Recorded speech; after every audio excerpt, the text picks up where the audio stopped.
improvisers have to be both incredibly open to experience, open to anything, and they have to be quick decision makers.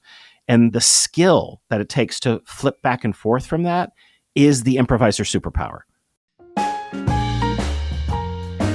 Today's guest is Kelly Leonard. He's worked at Chicago's Second City Theater since 1988. And since 2016, he's led their corporate training and consulting.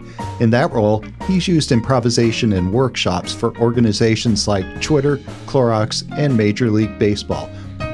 He's the co-author of a book about how to apply improvisation to everyday life. It's called Yes, And.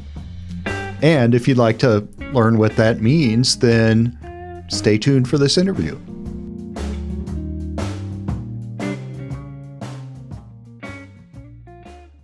Kelly, thank you so much for being on The Science of Creativity. Keith, thank you for having me. Well, I hope we're going to talk a lot about your book from 2015. And one of the things that jumped out at me was that you say you started at the famous Second City Theater in Chicago in the late 1980s. And I think you said you started there washing dishes. Is that right? Yeah, I was not seeking the dishwashing position at Second City, though it was held by David Mamet, the playwright, at one point, is my understanding. You know, when I graduated college, I went to my dad and I said, I think I want to work in theater. I've been writing plays and having some success. And I in many ways, I probably have the only parent who, when their son or daughter comes to them and says, I want to work in theater, he was thrilled. So I'm the youngest of 6 boys, and everyone else had respectable careers. And my dad he wanted to be an actor. He ended up getting into radio and TV. So he was very supportive. He helped me secure some informational interviews, one of which was with Bernie Solins, co-founder of the Second City. He had sold Second City some years back, but he was starting a new theater called the Willow Street Carnival. And he kind of hired me on the spot. He said, look, we're not starting for 6 months, so why don't I call over to Second City and get you a job there, and then you can jump over and work for me when we start. So I showed up on a Friday night as instructed and led to the back bar to wash dishes. This is in 1988, and you could smoke in the theater in those days. So I mean, it was just brutal. Right. The other guy who got hired with me that week was Jon Favreau, the film director. And as I often note, we both had mullets and we were both starting our careers. But yeah, I did that for a little while, hosted The Room, worked in the box office, jumped to work for Bernie's Theater. That thing failed miserably, and then found myself back at Second City. That is an amazing story. And you slipped in there that you wanted to be a playwright. That's also in the book, that your ambition was to be a playwright at that time. So have you written any plays that have been staged? No. Well, yeah. Early in my career, I had a little bit of success, but what happened was I came back, I worked in the box office. I guess I am a naturally curious and restless human. And what I noticed working in the box office, I'm like, we lose so many phone calls. And I'm not a technology guy, but I assumed there was some technology that would help us from losing phone calls. So I did a little bit of research and came back to the people running the theater and said, I got this idea that if we got a phone sequencer that would allow us to put people on hold, they'd stay on hold longer, we'd sell more tickets. And indeed, that worked. And I got promoted, became the director of sales. And then in 1992, and I was still writing plays on the side at this point, but in 1992, I was offered the position of associate producer of the Second City. And that I knew at that point I was putting my playwriting career either on hold or on never. But the offer was just too great to pass up because, I mean, the talent that was around Chicago at that time was incredible. And many of those people were not working at Second City. Second City just seemed to have turned a blind eye to this great long-form improv scene. Places like the Improv Olympic, then became I.O., the Annoyance Theater. There was just so much good work going on. And so I was, my first cast at Second City in 1992 included Stephen Colbert and Steve Carell and Amy Sedaris. And then I hired Tina Fey and Amy Poehler and Rachel Dratch. And, that would go on for a few decades. So I feel very blessed. Do I regret not being a playwright? No, I got to write a book. I'm working on a second one right now, so I'm okay. You got promoted there really fast. Yeah, I did. And if you linked at your LinkedIn page in 1988, you were washing dishes. And then in 1992, you were a producer already. Yeah. It was not deserved. It was, Second City was such a mom pa organization at that time. And there wasn't a bunch of like people in line for these positions. Everyone had kind of worked here forever. And then Andrew Alexander, who had bought Second City and was ostensibly my boss, he looked around, he's like, there are some young potential executive talent. So he kind of grabbed a group of us and sort of said, okay, Kelly, can you take over the theater? Anne, can you take over the training center? Joe, can you take over the corporate group? So there was a bunch of us sort of jumped in, and I think we did a pretty good job. And that kind of changed what's the course of where Second City was going to go. And we became way less mom pa, still not trying to lose the sort of, rebellious spirit of the theater and its sort of counterculture roots, but also grow it as a business, which we were able to do. So we're always looking at like, we want to scale, but we don't want to lose what's special. And hopefully we've been true to that over the years. And I see that too in your book called Yes and, which is about how you learn to improvise and how you can teach people to use improvisation in their everyday lives. So have you been going around the country with these corporations leading improvisation workshops? Are you one of the coaches, or are you the organizer of the workshop? How do the workshops work? So the corporate division really started in, I think it was probably the mid 80s, and it was called the Second City Comedy Marketing Group. And mostly back then, it was content. John Cleese, after he did Fawlty Towers, he had a company called Video Arts, kind of using the concept of like, Fawlty Towers is a great way to learn how not to run a hotel, and then selling those sort of funny videos to businesses. We did the same thing. Sketches that you might see on stage that made fun of business life, we then sold to companies. And then we did some corporate workshops kind of on the side. That ended up flipping. So when 2015 rolled around, really more like 2013, 2014, and we got the contract to write this book, I was running the theater. I was part of doing business at Second City and helping business development. My co-writer, Tom Yorton, ran the corporate division. I was really brought on as the chief storyteller and writer because I did write and still did. But really, after the book came out, and I'm married, my wife, Anne, is a director and teacher at Second City for now about 4 years and runs our comedy program with Columbia College. So she's a tenured professor as well. She's the teacher in the family. But in the last 10 years since writing the book and stepping down from producing, I've done a lot more work. And I do now occasionally lead workshops, mostly when I'm out on the road. Businesses are bringing me in to do interactive keynotes where I talk about the work, but I show them a few different exercises that we've developed, especially, and I'm sure we're going to talk about this, the work we've done with the Center for Decision Research at the Booth School of Business. Right. Yeah. So really my career up until 2015 was mostly as a producer at Second City. And since then, it's mostly been improvisation in other domains, whether it be in business or in caregiving or even in hostage negotiation, which is something that I worked on in the last couple of years. Wow, that's really impressive. And of course, I've read the book, and I read it a second time to get ready for this interview. And that was, soon after it came out. And I've been involved with Chicago Improv since the early 1990s. I went to IO Theater Improv Olympics several times when I was doing my own research project in Chicago. I was making videotapes of performances where I went to Sharna Halpern and I said, hey, can I put a video camera on a tripod, and make some videos of this stuff? No one was taking videos of any of these performances. Like you say, it was kind of mom and pop. I mean, people didn't have cameras on their cell phones. Nope. So I have some of the only tapes of those performances. I don't know. Were you doing that at Second City?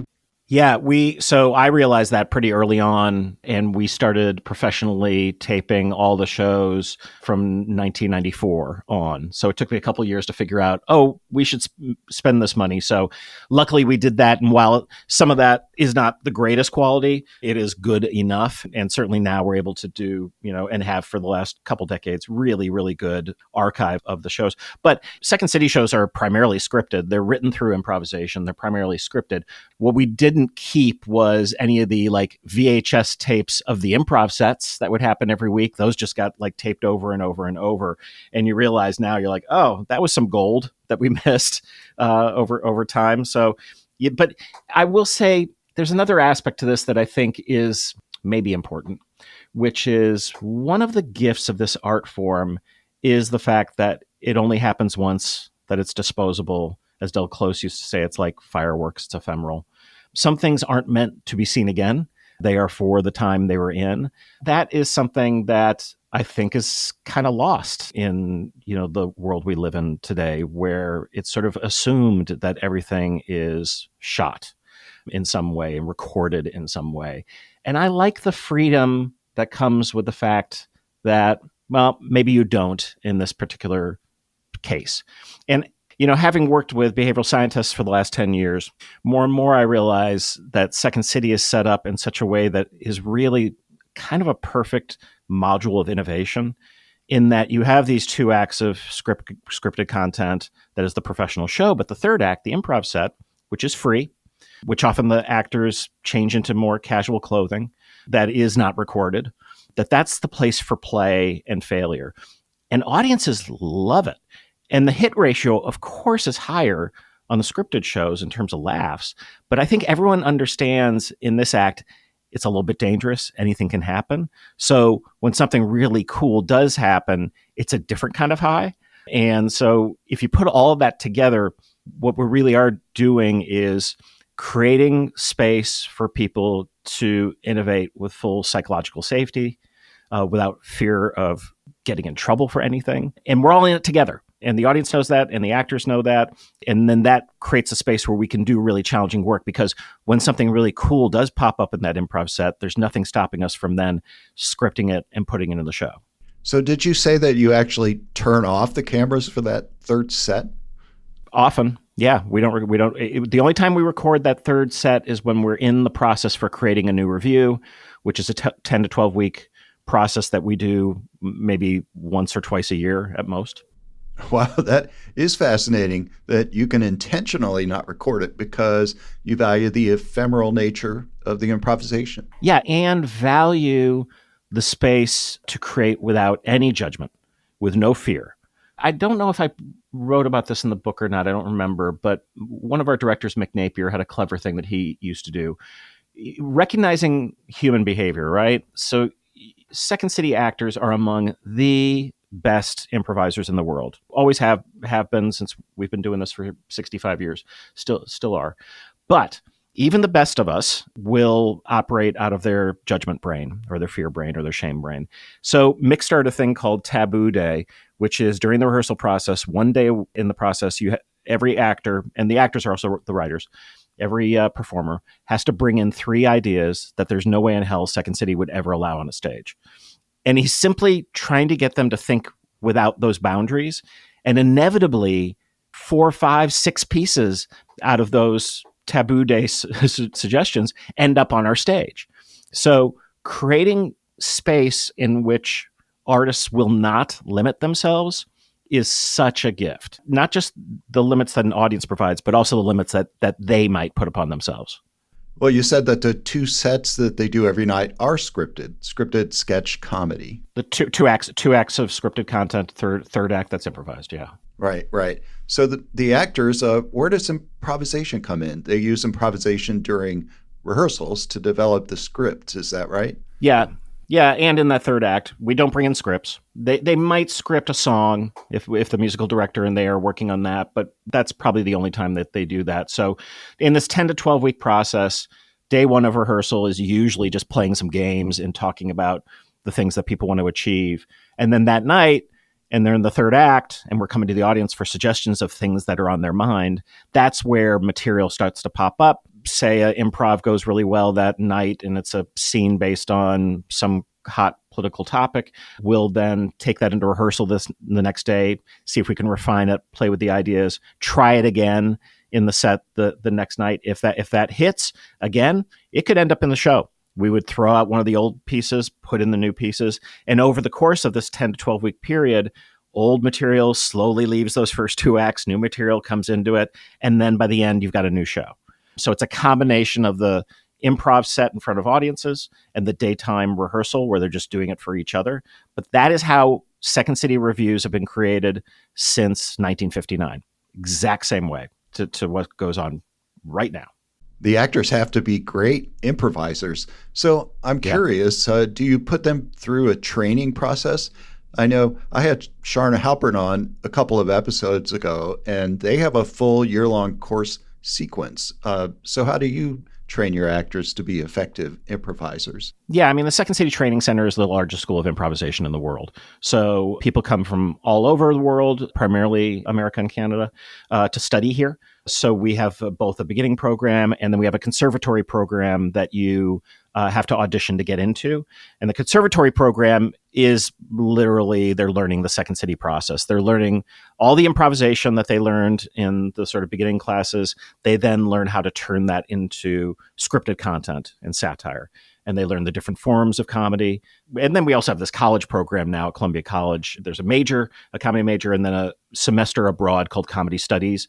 And I did a tally of this the other day, but I think half of the people in our stages right now in our touring companies come from that Comedy Studies program. And I think that's in part because it's so intensive. It's a full semester where you are at Second City. You're learning everything: sketch, improv, stand-up, vaudeville. So the history of comedy, you're applying that through the lens of the things that you care about in the world. So these are among the most best trained people in comedy who end up at Second City. Because I think in the United States of America, and we have also theater in Toronto and Canada, we're the only paying gig. I mean, no one in this field is earning a living except if they are lucky and talented enough to end up at the Second City. So we recognize the sort of rarity of the field that we're in and the ability of people to, make a living doing this work. So yeah, most people have been studying for a year or two or three, and they've probably also bummed around the scene and continued to do shows at places like the Annoyance in IO or Comedy Sports, or there's always new theaters, improv theaters and sketch theaters sort of popping up and around. And every once in a while, you get someone who maybe took a couple classes, is very good at it, and right place, right time, and they're able to jump right in. So that happens as well. Yeah, so all of your actors are legendary for their improv ability. And I'm going to give you a softball question, but do you think that being an effective improviser makes you a better performer when you're reading a script? Oh, absolutely. It gives you, look, almost every theatrical school in the world teaches improvisation at this point in some regard, in part because it frees up performers to understand that acting is more than just reading the lines on a page. And so, yeah, it's look, it's not for everyone.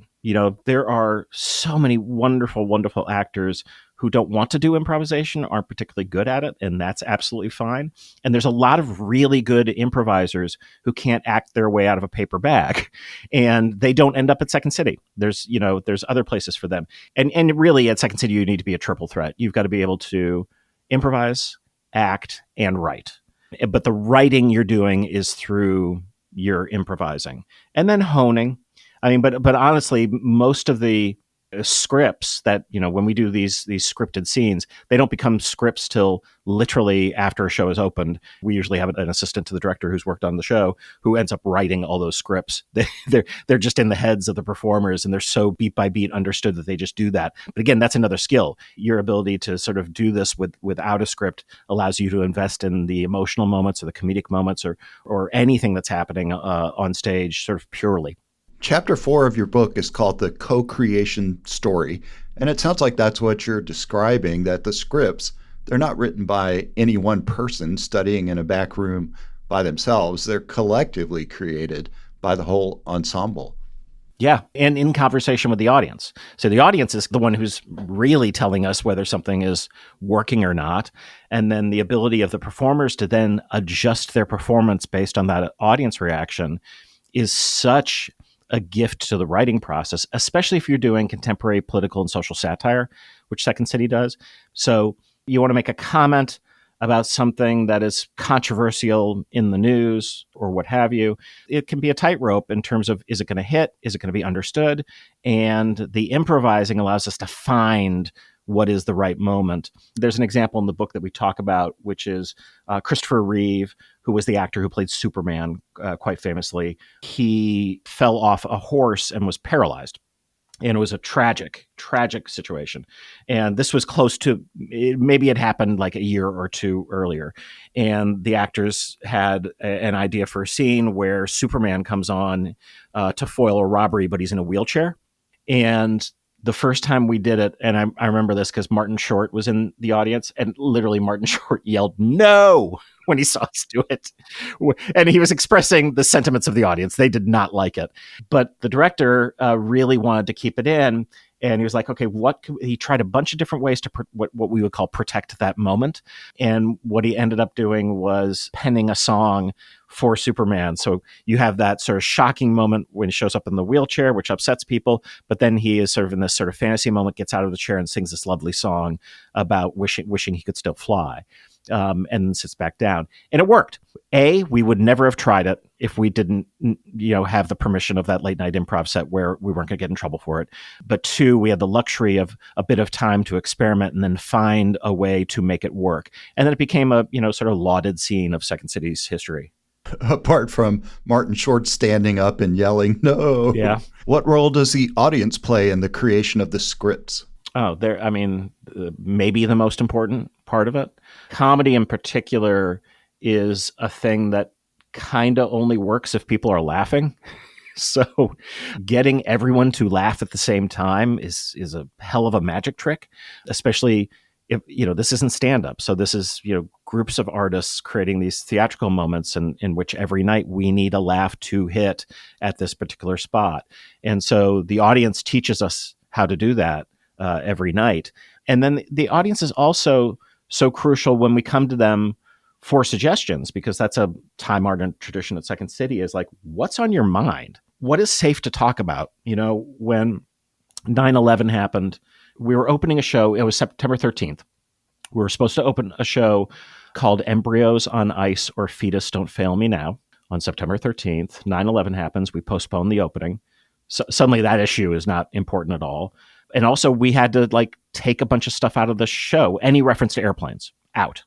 And the show opened and we got nice reviews. I think no one felt like, being mean to the Comedy Theater at that time.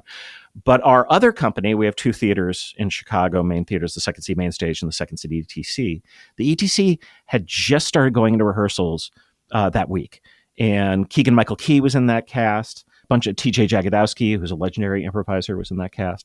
And they had the luxury of 12 weeks of the country, us, the audience, all processing what was happening.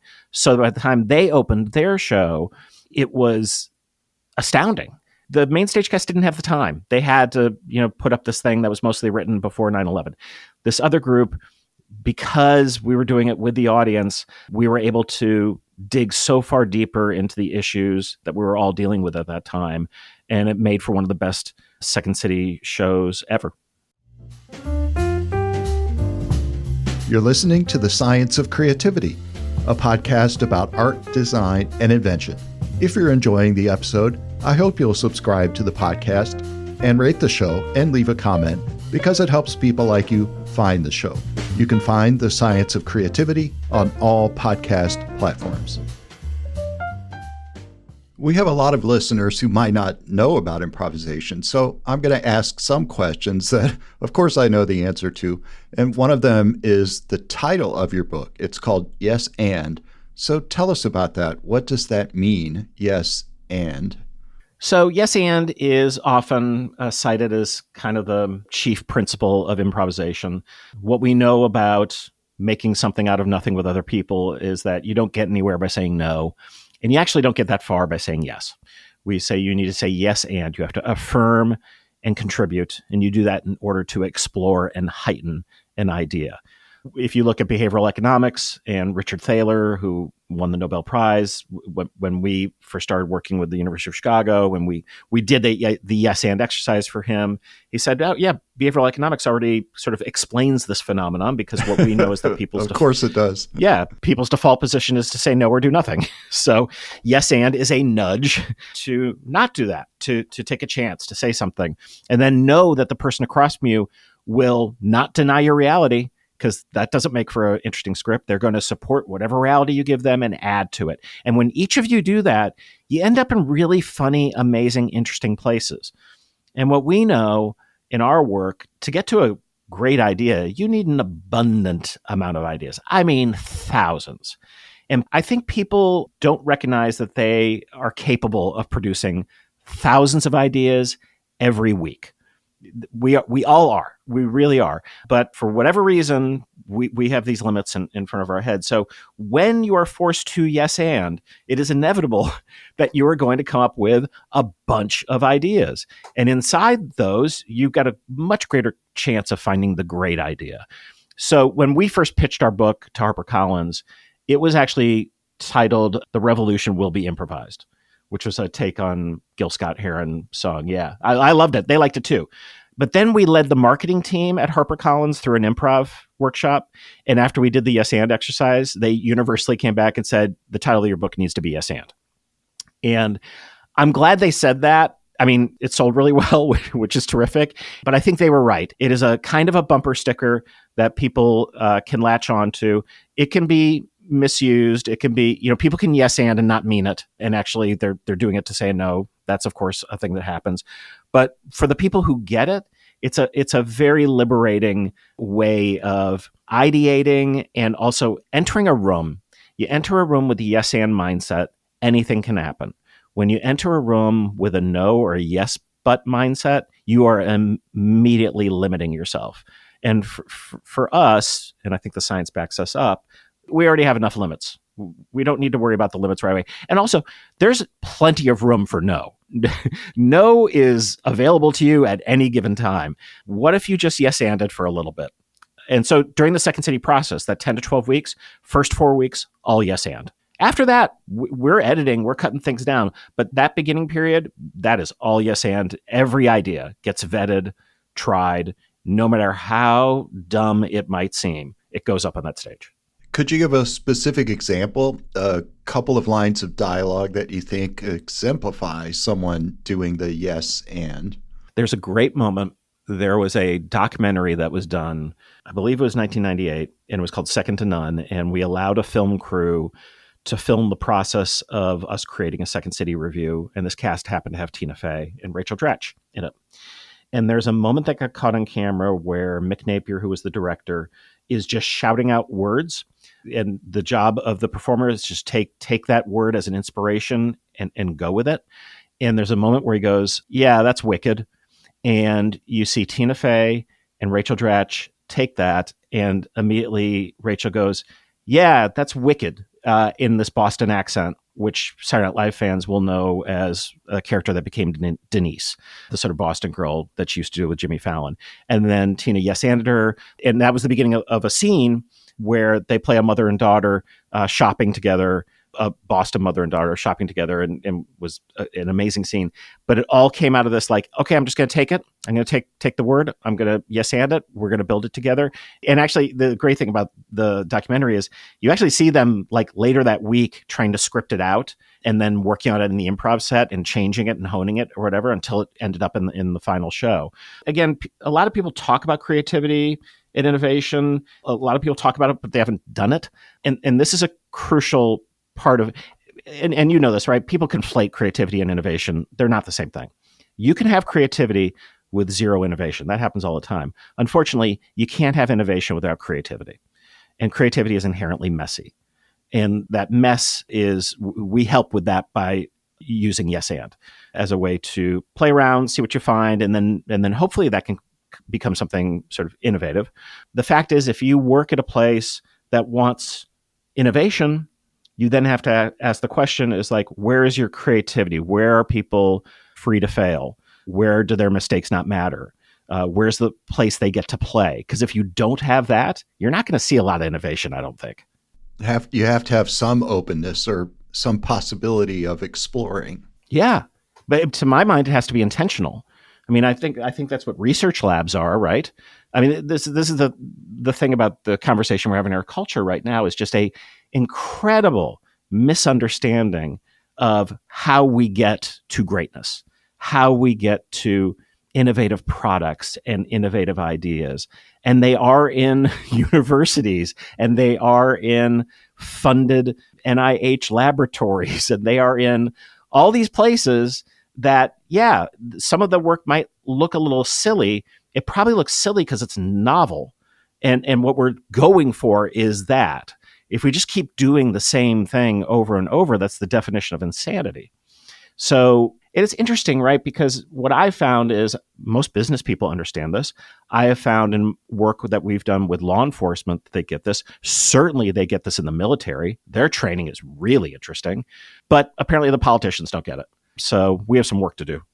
There's another concept in your book that I think is related to the yes and it's listening deeply. That really appealed to me because in my own interviews with artists and designers, they talk a lot about the importance of seeing. And when I read you talking about the importance of listening, can you say a little bit more about that? What do you mean by listening deeply? Yeah, this is hugely important. And it's probably the number one reason corporations bring us in is because we're just tragically bad at listening to each other. One of the exercises that we often do in the corporate settings is an exercise called last word. And we say, you're just going to have a conversation with another person. And there's one rule, which is you have to reply to the person with the last word that they said. And what that forces you to do is to listen to the end of sentences, number one.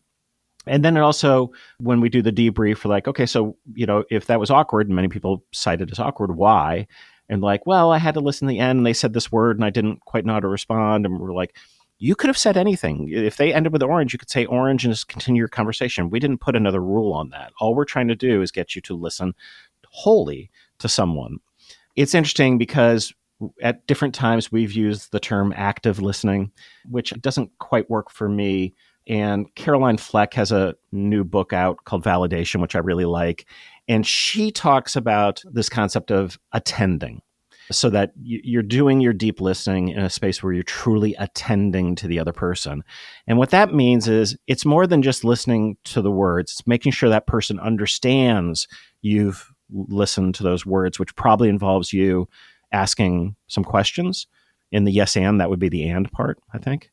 You might need to clarify. You might need a pivot if what you are asking is wrong. But the idea, and this is such an improv thing, of if you're truly attending to your scene partner, they know that you're there to save them, and they're there to save you. So you can just jump into it and do it and let that go anywhere. And you can only be successful as an improviser if you are listening to everything that the partner is saying and what they're not saying, and remembering what was said before, and not trying to pre-plan what's coming in the future. You're staying fiercely present in the moment. And here's the side benefit. It feels great. It is the best feeling in the world to just leave behind before and after and live fiercely in the moment. And I actually think it's why so many fairly broken people find their way into improvisation. They might be interested in making people laugh, but there might be a little therapy going on as well. Living in the moment. And I think you said the actors are not thinking ahead to what's going to come next. Is that right? Yeah. And when I discovered Danny Kahneman's work, this was the thing that was such a light bulb for me, which is I'm like, oh, what improvisers are doing is they're practicing System 1 and System 2. They're practicing the toggle between System 1 and System 2. Improvisers have to be both incredibly open to experience, open to anything, and they have to be quick decision makers. And the skill that it takes to flip back and forth from that is the improviser superpower. That's what we're teaching to corporate America. That is like, hey, I want my people to act like a highly functioning team. We're like, great, we call them ensembles. That's great. We can also call them a team. This is how you do it. Through this incredible gift of listening to each other, reserving judgment of self and judgment of others, not going into our fear or shame brain, and then literally like practicing over and over, because that's what you do when you improvise, what it means to deeply listen and what it means to respond and build and explore and heighten and all those things. And not everyone does this and becomes the greatest improviser in the world, but I think everyone who's done it will tell you that the benefits extended to them, not just on stage, but also off stage. I wanted to pick up on something you've mentioned a couple of times, which is a research project that you're doing with the University of Chicago, I think. Could you say a little bit more about that? I'm fascinated to learn about that. behavioral science and improvisation. Yeah. So after the book came out, I was doing speaking gigs and, book tour. I actually decided to step down from my position at the Second City. I didn't have another gig to go to, so it was a little bit of a midlife crisis. But luckily, my boss at the time knew I was essentially unhireable anywhere else. So he said, why don't you stay? It's true. He said, why don't you stay here for a year? We'll keep you on your salary. You'll be a consultant and you can figure out a bridge in or a bridge out. And that was a total gift for me. And one of the things that happened was I sparked to an idea. There was a book out at the same time that my book was out, which was about some Harvard professor, and it was called The Art of Negotiation, an improvised art form. And it was about using improv in negotiation. I read the book. It had some very smart things to say about negotiation. The guy didn't know anything about improvisation. He was just sort of like, it sounded good to him. So I said to my colleague, Steve here, who ran the corporate division at the time, Tom had already left Second City. I said, hey, I've got this idea about creating a negotiation improv thing. And he's like, great. Can you go try to make it happen? And I was sort of famous at Second City of starting a lot of our partnerships. I developed a program with the Lyric Opera of Chicago and Renee Fleming called the Second City Guide to Opera. Also did a program with Hubbard Street Dance called The Art of Falling, which was Second City Improv meets modern dance.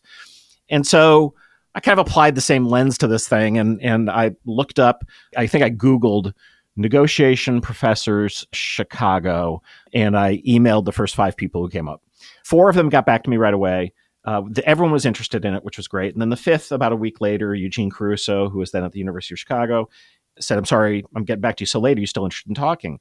And I said, yes. And he said, great, I'm going to invite my wife, Heather, who's also a professor up here at University of Chicago, come meet with us. And this meeting was just gangbusters. And Heather in particular just locked in to, what I was talking about with improv. And she said, Kelly, we're behavioral scientists. We have decades and decades of research that show us that people make a lot of bad decisions for themselves. You're talking about an art form, a practice that will allow people to make better decisions for themselves. Those two things, I don't think have ever been put together in academia. And we pitched it to her boss, Richard Thaler, who was running the Center for Decision Research at the time. And he greenlit a thing called the Second Science Project. So this lived for about 4 years. I love it. Nick Epley named it, who was one of the scientists we work with. And we had a weekly lab, and there were 3 of our Second City improvisers, directors, teachers who went on campus, and various scientists and academics from University of Chicago would pop in, and sometimes we'd have an idea, sometimes they had an idea, and we ended up creating executive education programs, orientation programs, bespoke improv exercises that use the insights of behavioral science to then allow people to use improvisation to practice that insight. And it was just the best. It was fascinating and enriching and really led to the life I live right now, which is this intersection between science and improv and the ways we can use embodied practice to be better humans. And that's really been at the heart of all the work that I have done since I stepped down from producing at Second City in 2016. Is this the kind of research, typical science research where you would submit it to an academic journal and, use the theories and methodology and that sort of stuff? Oh, yeah, there was all kinds of stuff. And there's so many books now that cite the research. I'm looking at one right now. Ayelet Fishbach wrote a book called Get It Done, in which she cites a research project that she did here with Caitlin Woolley, and they wrote a paper on it, and so peer reviewed. And this was actually a cool thing. What we did was they had a hunch and that we could help them with this idea. So we took a bunch of level A students. So there was maybe 250 level A students, and we split them into half, and we had them each do the same improv exercise. But one half of the people were just given the exercise instruction, told to do it. And the other half were told, this is going to be uncomfortable, but just stick with it. And the people who we gave that instruction to, because everything was filmed, those people who got just that prompt had a more successful interaction and a longer interaction with each other. And so it's a very provocative idea that just giving someone a prompt of saying this is going to be uncomfortable and stick with it could have that kind of impact. But words matter, it turns out. And we are easily influenced as human beings. So that shows up in Eyelet's book, and there's many other sort of instances of that. And then these exercises have lived on in both the orientation programs that still are going on at University of Chicago. The law school does them as well. And then Second City has adopted these exercises, many of these exercises, and uses them with our clients. That's amazing that you're doing this kind of outreach where you're working together with behavioral scientists and getting into the academic journals and then developing findings that can help everyone. Yeah, and it's harder, and science moves slower than life, so I wasn't expecting that like 10 years later, basically, we were like, oh yeah, no, we still got to get that other thing published. All right. I've been so lucky, having done this work and then starting the podcast, because I was then able to find other folks outside of University of Chicago whose work I was interested in, who I could have conversations with, and then, end up maybe partnering on a project with them. Jennifer Acker, who wrote the book Humor Seriously with Naomi Bagdonas. I remember we got connected, and I think it was through Adam Grant. She was always very interested in comedy and humor and the science behind that. And we got into conversation. I'm like, why don't you bring your buddies here for like a weekend? My wife Ann and I will host you. We'll go to shows. We'll eat pizza. We'll lead you through some workshops. And so this is just an incredible group that Jennifer brought in, including Mike Norton was part of that group. Maurice Schweitzer was part of that group. Allison Wood Brooks was part of that group. And we just spent this great weekend teaching them Second City, improv, and also taught them some comedy work that she does in her program. And this group, we continue to talk all the time and have partnered up on different projects. I think the improv lens is easier to understand scientifically. There is some research that exists. It's very human behavior oriented. The comedy lens, the stuff that comes out of a lot of improvisation, is way less studied and not taken as seriously. So my hope is that, over the next couple decades, we can also dig more into what is the science behind humor and the reason people laugh. And it does confuse me that that's not more studied, since if you look at, things like advertising or the entertainment industry, there's a lot of money being made by people who call themselves comedy experts and in no way are comedy experts. So we got to catch up on that one. Oh, yeah, I love it. I'm looking forward to reading a lot more of that research when it comes out. Well, we're nearing the end of our time, and I always like to end by asking, can you give our listeners some practical tips, some advice, maybe an exercise that they can do in the next week that might enhance their creativity? Yeah, the very first exercise that we led at Second Science Project was the yes and exercise. And as we talked about, they were like, yeah, we already have research for that. But then a couple of I think it was Nick Epley, who sort of said, yeah, but what do you do when you don't want to yes and someone? But let's say you need to stay inside the conversation. It's with your boss or whatever. What's the technique you use? What's the yes and for that? Because you don't want to yes and. You don't want to build off that idea, right? And we didn't know, and they didn't know. So they looked at literature. We tried some stuff out in the classroom here. And we actually came up with it. We came up with the concept. And it's called Thank You Because. And the idea is we pair two people up and we say, we need you to come up with a low stakes argument. Coke versus Pepsi, beer versus wine, coffee versus tea. Figure out what side you're on. And then this first leg of the exercise, you're going to try to convince the other person you're right. And so we have them do that for like a minute or two. And this will be of no surprise. No one ever convinces each other they're right. That has never happened. We've led this exercise probably through 30,000, maybe even 50,000 people. No one has ever been convinced they're right by someone else telling them they're wrong. Doesn't happen. So then we say, all right, now you're going to do this again. You do not need to cede your position. You still believe what you believe, but you're going to use this technique. After person A presents their position, you're going to respond by saying thank you first. And then the because is where you need to find something, it doesn't matter how small, that you value in what they just said.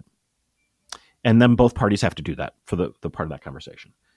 And what happens is kind of amazing. People are like, well, that was much better. And we're like, you still kept to your guns, right? Like, yeah, but it kind of didn't matter because I understood what the other person was saying. I was clarifying it. They made some good points. I wasn't defensive. The person just thanked me for, what I thought. And that's where the research comes, right? That people want to be seen. Gratitude works. So if you can use some gratitude and really try to see the person across from you, you have a chance at making this conversation work. even if it's based on something that you fundamentally disagree on. And I have now been leading people through this exercise for, 6-7 years. I have used it in my own world. When our daughter Nora got sick, one of her best friends' parents were anti-vaxxers. And this is well before that became like in vogue. And I remember being like, how am I going to like deal with this? And I was like, I'm going to thank you because of this thing. And I went to the dad and I said, thank you because you care so much for your girl. You don't want her hurt by vaccines. I care so much for my girl. I don't want her hurt by someone who's not vaccinated.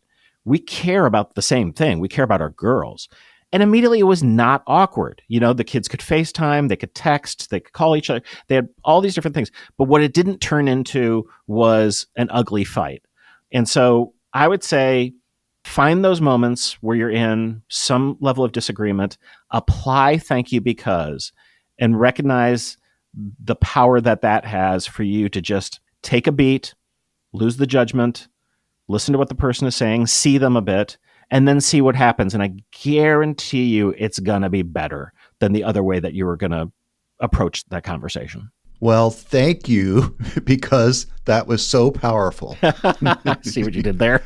Right. And thank you so much, Kelly, for being on the podcast. Thank you, Keith. I enjoyed it.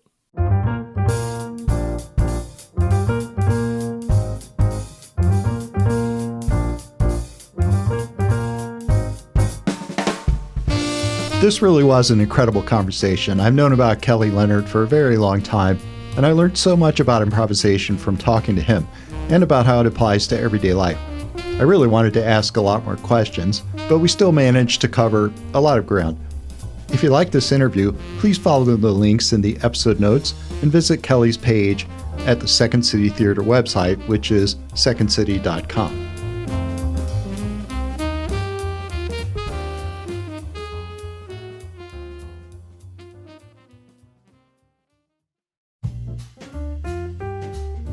Thank you for listening to The Science of Creativity.